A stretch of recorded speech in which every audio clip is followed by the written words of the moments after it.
সালাউদ্দিন আহমেদ যে কথাগুলো বলেছেন তাতে আসলে সুস্পষ্ট যে যা এই সুপারিশে এসেছে তার অনেক কিছু তাদের জানা ছিল না, তার পক্ষের উপর চাপানো হলো। সেদিক থেকে তো হচ্ছে যে আপনি যে সামগ্রিক রাজনৈতিক দল বলেন সেটা আসলে বলা যাবে না। আপনি বলতে পারেন যে বিএনপির জায়গায় বা বিএনপি বা বামপন্থী যে দলগুলো সেই দলগুলো একভাবে তো আমি বলবো যে বোকা হলো কিনা আমি জানি না, কিন্তু আজকে সালাউদ্দিন আহমেদ যে কথাগুলো বলেছেন তাতে আসলে সুস্পষ্ট যে যা এই সুপারিশে এসেছে তার অনেক কিছু তাদের জানা ছিল না। এবং মানে তিনি খুব মানে আমি দেখলাম যে বিস্ময় প্রকাশ করেছেন এবং তিনি বলেছেন যে স্পষ্টভাবেই বলেছেন যে তারা অনেক কিছু এখন আলোচনা করতে চান এবং এইগুলো তাদের মানে ধারণায় ছিল না যে এই জিনিসগুলো ঘটবে। তো ফলে যে জিনিসটা আসলে আপনি যেটা বলছেন যে একটা নেগোসিয়েশন কিনা, আমি আসলে নেগোসিয়েশন বলতে চাই না, আমি দেখতে চাই যে হচ্ছে যে যেই কথাগুলো আজ আমরা নতুন করে উঠে দেখছি সেই কথাগুলো একদম 7-8 মাস আগে বা 1 বছর আগে কিন্তু আসলে কোনো না কোনো ভাবে এই সরকারের একদম যারা ঘনিষ্ঠ বলয়টা যেটা সেইখানে কিন্তু এই কথাগুলো উচ্চারিত হয়েছে। মানে হয়েছে মানে হচ্ছে যে বিপ্লবী সরকার কিভাবে হবে, সেখানে হচ্ছে যে অধ্যাপক ইউনূস আসলে কিভাবে অভ্যুত্থানের মাধ্যমে একমাত্র ক্ষমতাধর ব্যক্তি হয়ে উঠেছেন বা তার মানে তার প্রতি এক ধরনের আছে আর কি। এই বিষয়গুলো কিন্তু আসলে পুরনো কথা।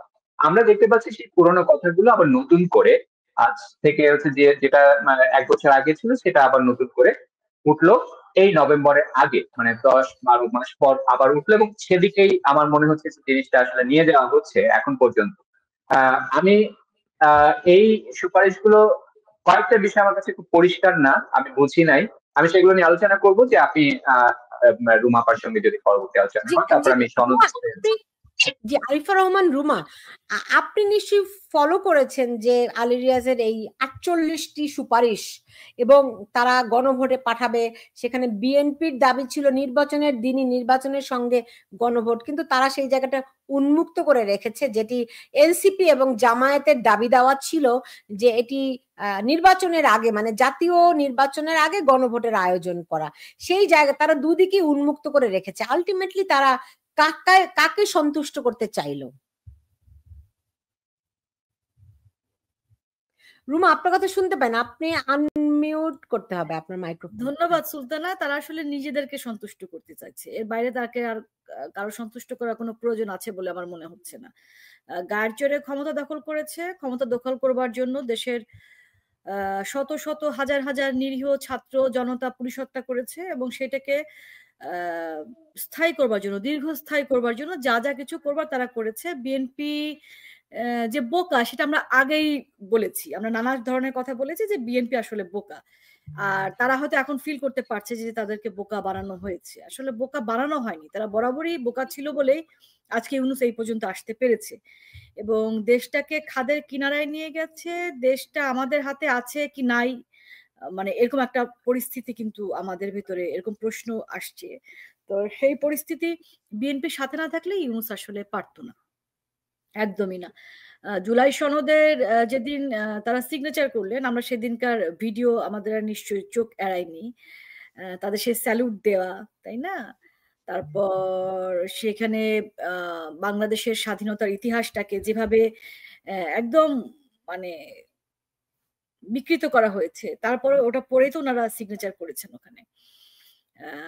তো সেখানে যেটা ছিল না এখন বলছে যে এখন নতুন করে যেটা আবার দেয়া হলো সেখানে যেগুলো অন্তর্ভুক্তি করা হয়েছে, বিশেষ করে যে অটো পাসের বিষয়টা, যে 270 দিনের মধ্যে যদি পার্লামেন্ট এটা পাস না করে তাহলে এটা অটো পাস হয়ে যাবে। একটা কথা সুলতানা যদি মনে করতে পারেন, আমরা কিন্তু একাধিকবার বলতাম যে এই জুলাই সনদ কিছুই না, মুড়ি মুড়কির মতন।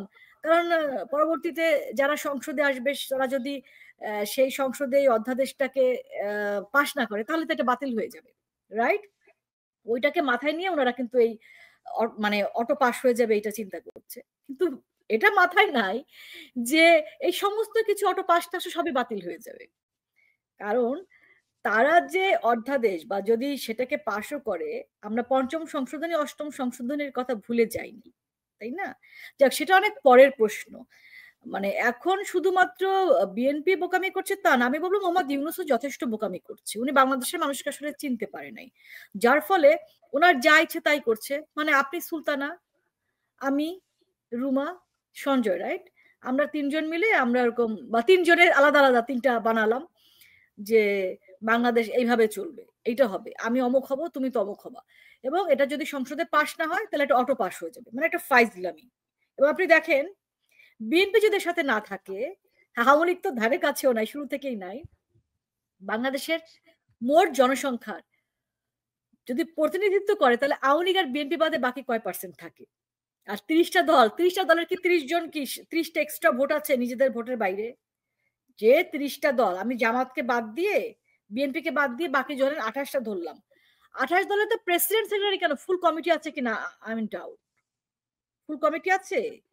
আমি অবশ্য জুনায়েদ সাকির ভাইকে চিনি, তার দলের আর কে কে আছে আমি জানি না। সুলতান, আপনি জানেন, নাম শুনেছেন কখনো? না, সাকি ভাই সুন্দর করে কথা বলে, একসাথে টক শো করেছি, সো ওনাকে ওইটুকুন চিনি। আমি কালকে দেখছিলাম অনেকে প্রশ্ন তুলছেন যে জোনায়েদ সাকি আসলে কোন পন্থী, বামপন্থী না নাকি ডানপন্থী? উনি স্বার্থপন্থী, উনি নিজের পন্থী। এখন আমি ভাই আপনি শোনেন, আমার কিছু করার নাই, ঘটনা যেটা সত্যি সেটা আমাকে বলতেই হবে। এখানে হচ্ছে দুটো গ্রুপ, একটা হচ্ছে নগদ ডলার পেয়েছে, একদম নগদ পয়সা একটা গ্রুপ পেয়েছে। জামাত নগদ পয়সায় বিক্রি হয়নি, জামাত বাংলাদেশের অস্তিত্ব স্বীকার করে না। জামাত বাংলাদেশের অস্তিত্বর মানে বাংলাদেশ যেন অভ্যুদয় না ঘটে তার জন্য জামাত আপ্রাণ চেষ্টা করেছে। বাংলাদেশের 30 লক্ষ শহীদের রক্তের দাগ জামাতের হাতে আছে পাকিস্তানের পাশাপাশি। 4 লক্ষ তার উপরে যে ধর্ষণ, সে ধর্ষণের ধর্ষকদের অন্যতম হচ্ছে জামাত শিবিরের তৎকালীন নেতারা, এবং তারা ধর্ষিত হতে সাহায্য করেছে, তারাই সম্ভ্রম হারানোর জন্য সাহায্য করেছে। তো সেই দলটা তো স্বাভাবিক বাংলাদেশের যে কোনো নেগেটিভ কোনো কিছু যদি হইতে যায়, স্থবির যদি করতে যায়, বাংলাদেশকে যদি ব্যর্থ করা যায়, তার থেকে তো জামাতের চেয়ে বেশি হ্যাপি আর কেউ হবে না, তাই না? আর এই যে সাকিব ভাই বা বাকি যারা কিছু আছেন, এরা নগদ নারায়ণ, নগদে, কারণ ওনারা তো বুঝতেই পারছেন রাজনীতিটা করেছেন, কোনো মানুষের কাছে আজ পর্যন্ত পৌঁছতে পারেন নাই। বললাম না, ফুল কমিটি ওনার নাই, আমি আমি ড্যাম শিওর। এখন পয়সা টয়সা যদি দু একজন ভাড়াটিয়া কিনে টিনে এনে যদি এক একটা পদে বসানো যায়, এই, এবং আপনার প্রেসিডেন্ট ডোনাল্ড ট্রাম্পের সেই ঘোষিত $29 মিলিয়ন নিশ্চয়ই গরু ছাগল পায় নাই, আমাদের ভাই ব্রাদাররাই পেয়েছে, তাই না? এখন সঞ্জয় দে, যদি দেখুন এই যে রাজনৈতিক দলগুলো যেই দীর্ঘদিন ধরে আলাপ আলোচনা করলো, এই 48টি সুপারিশের মধ্যে তার কি প্রতিফলন আছে? আমি আপনাকে আমার কিছু মানে আমি কিছু বুঝি নাই যে জায়গাগুলো, সেই জায়গাগুলো একটু জানাই আর কি। মানে এটা আসলে তাহলে মানে নিশ্চয়ই যাদের জানা থাকবে তারা নিশ্চয়ই এই বিষয়গুলো একটু ক্লিয়ার করতে পারবেন না। দেখেন, এখানে কিন্তু বলা হয়েছে, আমি অধ্যাপক আলী রিয়াজের বক্তব্য খুব মনোযোগ দিয়ে শুনেছি। এখানে কিন্তু কয়েকটা বিষয় আছে, মানে এই সুপারিশে আমরা 48টা বিষয়, ওই বিষয়টা বাদ দেখেন। আপনি বাদ দেখেন মানে হচ্ছে যে ওটা তো পরের ধাপ।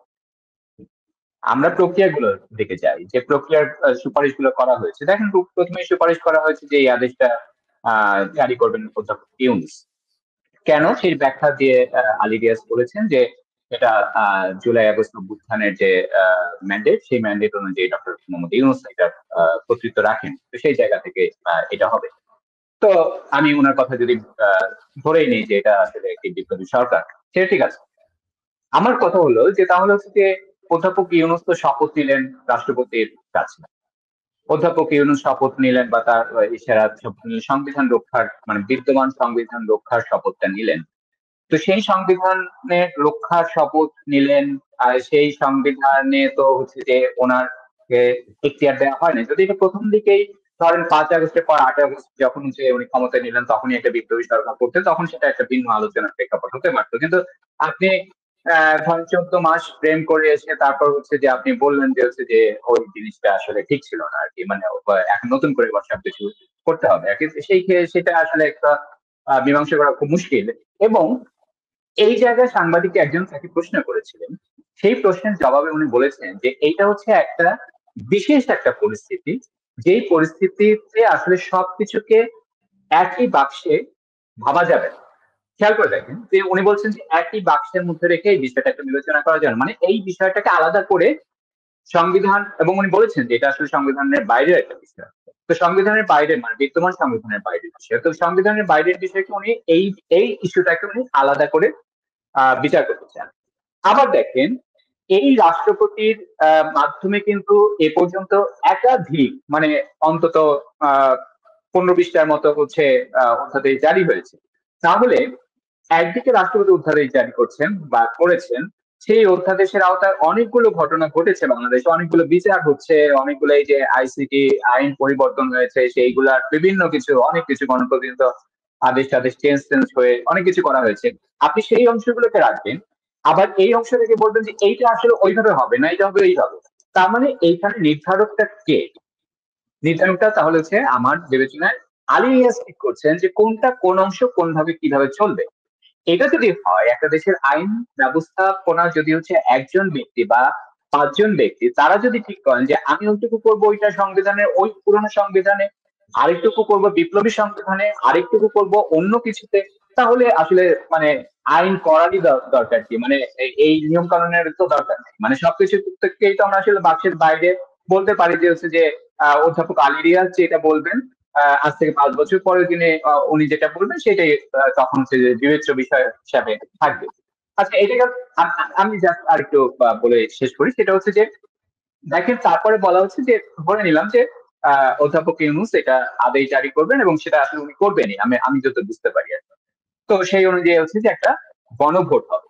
এখন গণভোট হবে, তাহলে হচ্ছে যে কার কথা অনুযায়ী গণভোট হবে? এটা কি বিএনপির কথা অনুযায়ী হবে, নাকি জামাতের কথা অনুযায়ী হবে, নাকি এনসিপির কথা অনুযায়ী হবে গণভোটটা যে হবে?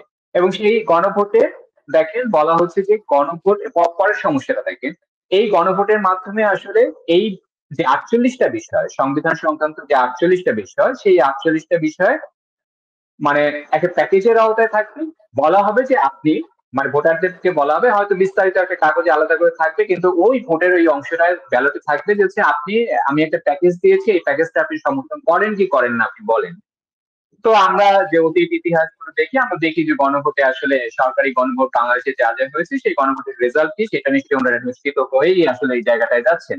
আমার প্রশ্ন সেইটা না, আমার প্রশ্ন হচ্ছে যে ধরেন গণভোটে জিনিসটা বাস্তবায়ন হয়ে গেল, মানে সবাই বললো যে হ্যাঁ, মানে 98% লোক 99% লোক এটাকে বললো যে হ্যাঁ এই সংবিধান সংশোধন হবে।